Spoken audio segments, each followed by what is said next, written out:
ഞാൻ ചപ്പാത്തി കഴിക്കാറില്ല, ചോറാണ് തിന്നണത്. അതുകൊണ്ട് എനിക്ക് ഹിന്ദി അറിയാനും പാടില്ല. അതാണ് കാണാന്ന് പറഞ്ഞപ്പോ ഞാൻ വേണ്ടാന്ന് പറഞ്ഞത്. ബസ്സെന്നിട്ട് അലക്കാൻ പറ്റണല്ലോ, ഇത്തിരി ചോറ് തരുമോ? ഓ, ഇതും ഹിന്ദിയാണ്. എനിക്ക് ചപ്പാത്തി നഹി നഹി, എനിക്ക് ചോർ ചോർ ചോർ. ആ ചോർ. तू चोर है? Yes, I am चोर. No कन्नी. अच्छा. अचार अचार. चोर. कोई मांगे. चोर. चोर तो दूर है गुंडे बच्चे का. चोर. चोर. ओरे तुले चोर है. चोर चोर है.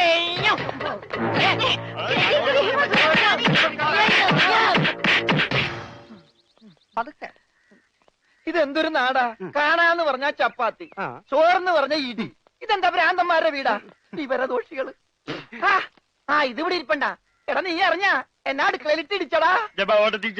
അവിടെയൊക്കെ ഇടിച്ച്. ഇനി അടുക്കളയിലൊന്നും പോണ്ട, ഇവിടെ ഇരുന്നാ മതി. ഇവിടെ കിട്ടും ഇടിയാ അല്ല ഭക്ഷണം.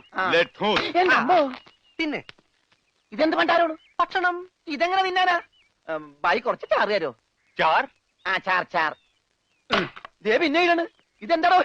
1 2 3 4 6 5 6. പേറ്റയ്ക്ക് കോട്ട്. ഒന്ന് പോടാ അവിടെ നിന്ന്. നീ കയ്യഴുണില്ലേ? പിന്നെ 24 മണിക്കൂർ അലക്കിക്കൊണ്ടിരിക്കണം ഞാൻ കൈ കഴുകു. അത് ഇത് തിന്നാനായിട്ട്. ഇവിടെ അറക്കമില്ല വല്ലോണ്ടോ ഒന്ന് അറപ്പിക്കാൻ? ഇന്നത്തെ ഭക്ഷണം കൊള്ളാം, നല്ല മയമുണ്ട്. തിന്ന് തിന്ന്. അപ്പൊ ഇതാണല്ലേ പുതിയ 2 പണയൊരുപ്പടികൾ? പക്ഷെ യുവന്മാര് കുഴപ്പമൊന്നുമില്ല മാം സാബ്, നല്ല പിള്ളേരാ. ചപ്പാത്തിക്ക് അച്ചാറാ? ഇതൊന്നും നടക്കൂല. വേറെ കറിയൊന്നുമില്ലേ? ഓഹോ, 5 സ്റ്റാർ ഭക്ഷണം കഴിച്ച് സുഖിക്കാൻ വന്നാണല്ലേ? വേഗം ഇതും കഴിച്ച് ജോലി നോക്ക്. ഞങ്ങൾ മലയാളികൾക്ക് ഈ ഗോതമ്പ് ഷീറ്റ് കഴിച്ചൊന്നും ശീലില്ല. എന്നിട്ട് ഇത് ഇയാളെ കണ്ടോ ഒരു അക്ഷരം മിണ്ടാതിരുന്ന് കഴിക്കുന്നത്? അവൻ എന്തു കൊടുത്താലും ഒന്നും മിണ്ടില്ല, എന്തു പറഞ്ഞാലും കേൾക്കുകയില്ല. എന്താ പൊട്ടനാ? അതെ പൊട്ടനാ. എന്ന് വെച്ചാൽ അതിന്റെ അഹംഭാവം അവനില്ലട്ടാ.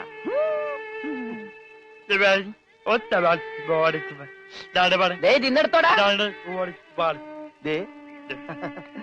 കൊടുത്തോ, മിണങ്ങിക്കോ. അതുപോലെ മൂണങ്ങ്.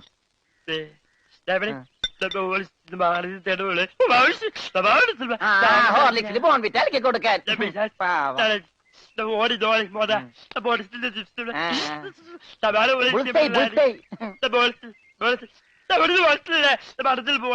എല്ലാം 2 പ്ലേറ്റ് എടുത്തോട്ടാ. എന്താടാ അത്? തിന്നോ. ഇതാണോ താൻ പറഞ്ഞ മാം സാബ്? ഇതും ഒരു മാം സാബ് തന്നെ. ഞാൻ പറഞ്ഞത് ഇതല്ല, ഇതിനേക്കാൾ വലിയൊരു മാം സാബ് ഉണ്ട്. തന്റെ കൂട്ടുകാരനെ പോലെ തന്നെയാ. നല്ല തീറ്റയാ.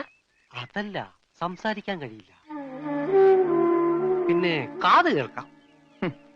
ദൈവത്തിന്റെ ഓരോ വികൃതികളെ.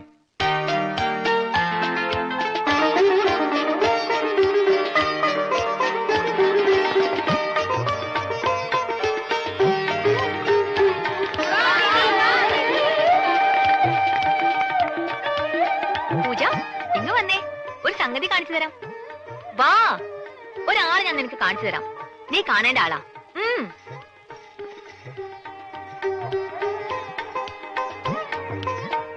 ദേ ഇയാളാ. ചെവിയും കേൾക്കില്ല, സംസാരിക്കാനും കഴിയില്ല.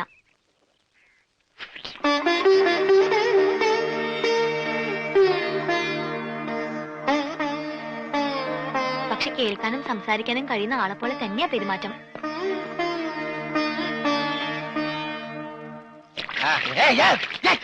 തലയൊഴി വെള്ളം വെച്ച് പിന്നെ ഞാൻ കൊല്ലില്ല.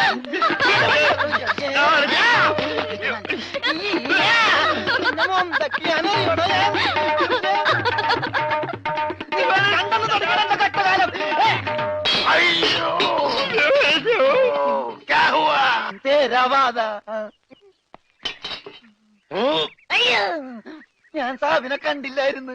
ഓഹോ, ഓ, കാണാതെ എത്ര കൃത്യമായിട്ട് ഇവിടെ തന്നെ നീ എങ്ങനെ എറിഞ്ഞു കൊള്ളുത്തറ? ഞാൻ ദൈവനെ എറിഞ്ഞത്. ഈ മിണ്ടാപ്പുറാനെയാണോ നീ എറിഞ്ഞത്? എടാ എറിയടാ, അവന്റെ മോന്തയ്ക്ക് തന്നെ കൊള്ളണം. ഈ ഭാഗത്ത് എറി.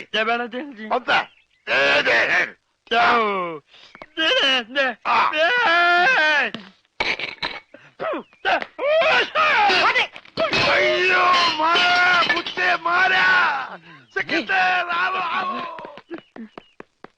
ഓ तेरे वर्गा बेवकूफ इस जगह मिस मिलना मुश्किल है ദേ, നീ എന്ത് വേണേലും പറഞ്ഞു, പക്ഷെ പഞ്ചാബി മാത്രം പറയരുത്. കയ്യിലെ പണം കൊടുത്ത് മൊന്തോണ്ട് ഏറ് വാങ്ങുന്നയാള് ഈ ലോകത്ത് എന്റെ ഭർത്താവ് മാത്രമേ കാണൂന്നാ പറഞ്ഞത്. പഞ്ചാബി പറയാൻ പാടില്ലെന്ന്. എന്താ പറഞ്ഞാല്? ഈ നാട്ടിൽ താമസിക്കുമ്പോ വീട്ടിൽ പോലും നമ്മൾ ഇവിടുത്തെ ഭാഷയെ പറയാവൂ. അല്ലെങ്കിൽ മുറിമലയാളമായിട്ട് ചെല്ലുന്ന നമ്മളെ എല്ലാവരും കളിയാക്കും, ഒറ്റപ്പെടുത്തും എന്നല്ലേ സിക്കന്ദർ പറഞ്ഞിട്ടുള്ളത്? ഓ, എന്തു പറഞ്ഞാലും സിക്കന്ദർ സിക്കന്ദർ. ഇത്രയ്ക്ക് പേടിക്കാൻ നിങ്ങളുടെ ജ്യേഷ്ഠനൊന്നും അല്ലല്ലോ. ജ്യേഷ്ഠന്റെ പുത്രനല്ലേ? ആ, ജ്യേഷ്ഠപുത്രൻ തന്നെ. പക്ഷെ ഞാൻ അവനെ എന്റെ ജ്യേഷ്ഠന്റെ സ്ഥാനത്താ കാണുന്നത്. അവൻ പറയുന്നതാണ് ഈ വീട്ടിലെ നിയമം. നീയും അതനുസരിച്ചാ മതി.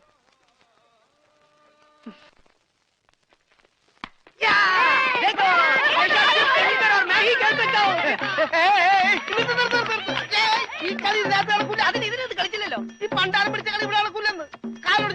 കാലൊടിഞ്ഞ പ്ലാസ്റ്റർ ഇടും. നിന്റെയൊക്കെ കാലൊടിഞ്ഞ പ്ലാസ്റ്ററാ. ഈ തൂണിന്റെ ഒക്കെ കാലൊടിഞ്ഞാൽ പ്ലാസ്റ്റർ ഇടാൻ പറ്റൂല. പ്ലാസ്റ്റിക്കാണ്. ഞാൻ പോടോന്നാ?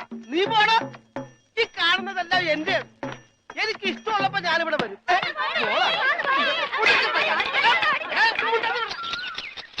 അയ്യോ അയ്യോ അയ്യോ, പുല്ല് വെട്ടാൻ പറഞ്ഞു. ഇവിടെയാണ് കേട്ടോ പുല്ല്. പുല്ല് മാറി നിൽക്കണല്ലേ, കട്ട് ചെയ്ത് പോകും. അങ്ങോട്ട് മാറ്റി വെട്ടടാ. ഇന്നാണ് നിന്റെ ഒടുക്കത്തെ ബോൾ. എന്താടോ എന്താടോ എന്നോ ഞാൻ അങ്ങോട്ട് ചോദിക്കുന്നു. എന്താണോ തനിക്കിപ്പോ എന്താ വേണ്ടേ? കെട്ടിയവൻ ഞാനാണെങ്കിലേ കെട്ടിയുടെ മൂന്നാം പക്കം കൊണ്ടുപോയിട്ടുണ്ട്. ഇത് കെട്ടിയത് ഞാനാ. ഇതല്ലട ചല്ല ഞാൻ പറഞ്ഞത്. ഞാൻ കെട്ടിയത് എന്താണെന്ന് നിനക്കറിയാം. നിനക്ക് മാത്രമല്ല ഇവിടെ ഉള്ള എല്ലാവർക്കും അറിയാം. എന്താടാ ലോറൻസേ? ആഹാ, എന്താടാ എന്നാ ലോറൻസ് എന്നാ? ഞാൻ കെട്ടിയവനാണെങ്കിലേ മൂന്നാം കെട്ടിയോനാ? അതെ. അപ്പൊ കെട്ടിയോളാരാ? ഇയാള് എന്നെ കെട്ടിയ ആള്. കെട്ടിയോനും കെട്ടിയോളും ഒരാളാ? ആ കെട്ടിയോളല്ല, ഈ പന്തല് കെട്ടിയ ആള്. പന്തല? എന്റെ അമ്മ, ഇത് പന്തല? അതെ, പൂജാബേട്ടിയുടെ കല്യാണത്തിനിട്ട പന്തല. എന്നിട്ടെന്താ ഇത് വീട് പോലെ ഇരിക്കണത്? വീടല്ല, കൊട്ടാരം പോലെ ഇരിക്കണമെന്നാ ബഡാസാവ് പറഞ്ഞത്. എന്നാ കല്യാണം? സമയമൊക്കെ കഴിഞ്ഞു, അത് നടന്നില്ല. കല്യാണം നടക്കേണ്ട ദിവസം തന്നെ അത് മുടങ്ങി. കല്യാണത്തിന്റെ അന്ന് തന്നെ കല്യാണം മുടങ്ങാന്ന് പറഞ്ഞ കഷ്ടം തന്നെ. അന്നുണ്ടാക്കിയ ബിരിയാണിയൊക്കെ എന്ത് ചെയ്തു ആവോ? ഈ പന്തലിൽ വെച്ച് അവളുടെ കല്യാണം മുടങ്ങിയെങ്കിൽ ഇതേ പന്തലിൽ വെച്ച് തന്നെ അവളുടെ കല്യാണം നടത്തുമെന്ന് സിക്കന്ദർ ഈ പന്തലിൽ വെച്ച് ശപഥം ചെയ്തതാ. എന്നോട് ചോദിക്കാതെ എന്റെ പന്തലിന്റെ തലത്തോട്ട് സത്യം ചെയ്യാൻ ആര് പറഞ്ഞു? നിന്നോട് ചോദിച്ചിട്ടാണോ ഞങ്ങൾ ശപഥം ചെയ്തത്? നീ ഭാരിച്ച കാര്യമൊന്നും അന്വേഷിക്കണ്ട. വാടക കൃത്യമായിട്ട് തരുന്നല്ലേ? എന്റെ പൊന്നു വായി, എന്നെ കുഴപ്പിക്കരുത്. 2-3 കല്യാണം, പള്ളിപ്പെരുന്നാൾ, ധ്യാനം ഒക്കെ ഏറ്റതാണ്. ഇത് അഴിച്ചിട്ട് വേണം എനിക്ക് അവിടെ കൊണ്ടുപോയി പന്തല് കെട്ടാൻ. ഇത് അഴിക്കാൻ വന്നാ നിന്റെ കൈ ഞാൻ വെട്ടും. പോടാ. പോടാന്നാ? അതെ, പോടാന്ന്. ഇല്ലേ നിന്നെ തല്ലിയിറക്കും. കാര്യമായിട്ടാണോ പറഞ്ഞത്, തമാശക്കാണാ? കാര്യമായിട്ട് തന്നെയാ പറഞ്ഞത്. ആ, എന്നാ കൊള്ളാം. ഒരുമാതിരി തമാശ എനിക്ക് ഇഷ്ടമല്ലട്ടാ, പറഞ്ഞേക്കാം. പിന്നെ ആ പെങ്കൊച്ചിന്റെ കല്യാണം ഒരിക്കലും നടന്നില്ലെങ്കിൽ ഈ പന്തല് കല്യാണത്തിന് സ്മാരകമാണെന്ന് മാത്രം പറഞ്ഞേക്കരുത്.